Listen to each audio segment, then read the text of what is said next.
Bonjour à toutes et à tous, j'espère que vous allez bien. Et aujourd'hui, dans cette vidéo, je vais vous conter une histoire sur les X-Men. Et la période des X-Men que je vais évoquer est House of X, Power of X, que j'appellerai l'ère Krakoa. Et vous vous demandez sûrement pourquoi la nommer ainsi. Feuilletons ça ensemble. Mais avant de commencer à tourner les pages de notre histoire, n'hésitez pas à vous abonner et à laisser un pouce bleu. Et commençons. Car dans toute histoire, eh bien, il y a un personnage dit central. Et ici, ce rôle revient à Moira McTarget. Moira est un personnage spécial, vu que c'est avec elle qu'on va démarrer cette histoire. En effet, assez tôt dans le récit, il nous est confié que Moira est en réalité une mutante. Et ce qui va nous intriguer, c'est son pouvoir. Mais quel est son pouvoir? Eh bien, il s'avère que son pouvoir mutant est la réincarnation. Alors, pour vous l'expliquer le plus simplement possible, lorsque Moira est née, je vous passe tous les détails, elle a vécu sa vie et est morte en ayant vécu une vie banale. Mais en réalité, elle est revenue à la vie, dans le ventre de sa mère, avec tous les souvenirs de sa vie précédente. Mais attention, ici, on ne va pas résumer toutes les vies de Moira. On va juste se préoccuper de l'une de ses vies. Et dans cette vie, Moira McTarget étudiera et trouvera un remède pour éradiquer le gène mutant.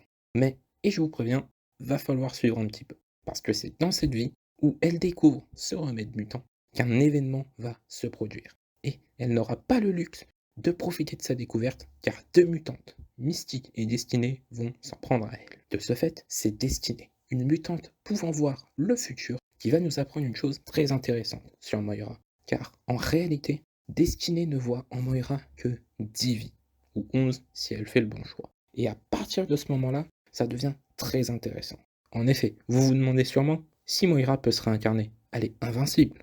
En théorie, oui. You are technically correct. The best kind of correct. Dans les faits, non. Non. Car si Moira meurt avant l'âge de 13 ans, âge où le gène mutant se déclenche, eh bien Moira meurt tout simplement. Disposant à ce jour de toutes les connaissances sur son pouvoir mutant, Moira va mettre en œuvre un moyen d'empêcher l'humanité d'exterminer les mutants. C'est en naviguant dans toutes ses vies que Moira a constaté avec effroi que les mutants sont condamnés à perdre chaque fois. De ce fait, Moira va faire une chose inimaginable pour le commun des mortels, conclure une alliance avec Charles Xavier et Magneto à ses côtés. Nom de Zeus. Et à présent, le plan de Moira peut s'enclencher. En premier lieu, Xavier donnera une mission à Cypher. Et Cypher, c'est un mutant dans le pouvoir et de pouvoir traduire les langues mortes et même les langues extraterrestres. Sa mission consistera à comprendre et à établir un langage sur le lieu où les mutants veulent s'installer. Et ce lieu n'est nul autre que l'île de Krakoa. Au même moment, Charles Xavier et Magneto iront rendre une petite visite à Monsieur Sinistre. Et à partir de ce moment-là, je vais volontairement omettre certains détails. Pourquoi me direz-vous? Eh bien, c'est à ce moment-là que l'on va énumérer le concept de résurrection mutante. De ce fait, pour ressusciter un mutant, Xavier demandera à Monsieur Sinistre de lui rassembler une base de données de l'ADN mutant. Et cet ADN va être couplé au pouvoir de Cérébro. Mais c'est quoi Cérébro? Eh bien, Cérébro est un système conçu pour pouvoir faire des sauvegardes des esprits des mutants. C'est donc pour cette raison que Charles et Magneto veulent combiner la puissance de Cérébro avec le génie de la génétique mutant et sa multitude d'ADN mutants. Et des fruits de leur collaboration est née la résurrection mutante. Cet événement est très important et va changer beaucoup de choses dans la manière de se comporter des mutants. Pourquoi? Eh bien, puisque pour la première fois de leur existence, les mutants n'ont plus la mort à leur trousse. Et maintenant que tout ça a été mis en place, et que les premiers mutants sont venus habiter sur Krakoa, il fallait bien rassembler tous les mutants, de Mystique à Apocalypse en passant par Monsieur Sinistre et d'autres, qui ne sont pas forcément des gentils, il y a des vilains là-dedans. Et oui, dans la mesure où les mutants sont les bienvenus à Krakoa, les mutants ne seront plus séparés, ils vont avancer ensemble. C'est de cette manière que va naître la nation mutante de Krakoa. Mais une nation ne se dirige pas toute seule, il faut un gouvernement, un système économique et des lois. Et en ce qui concerne le gouvernement, il y a 12 mutants qui siègent dans ce qu'ils appellent le conseil.